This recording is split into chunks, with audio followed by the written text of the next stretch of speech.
বিহারের আছে ছট, বাঙালির আছে ইতু পুজো আর মিত্র সপ্তমী।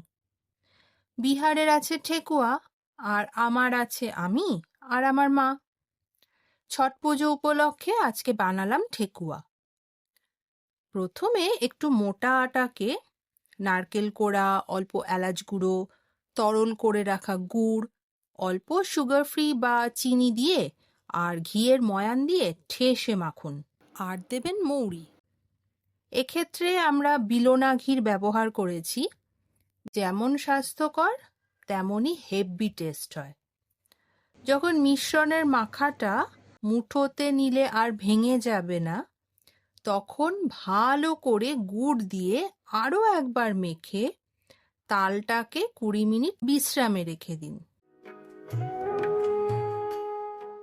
তারপর লেচি কেটে তাকে আকার দিন।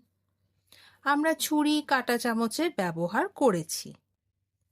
পাতা, স্টারফিশ, গোলাকৃতি এরকম যা খুশি একটা চ্যাপ্টা আকার বানাতে পারেন। গায়ে একটু চামচ দিয়ে ফুটো করে দিন আর একটু তিল ছড়িয়ে দিন।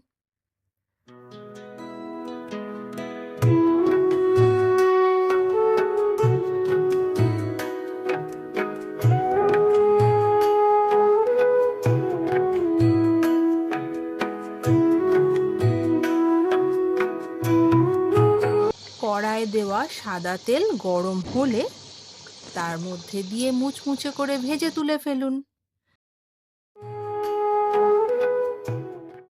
আপনার ঠেকুয়া রেডি। আটায় কিন্তু fibre, vitamin B, calcium, phosphorus আর জিঙ্ক থাকে।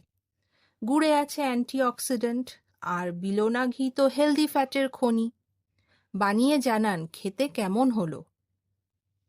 জয় হো দেশি কুকিজ কি।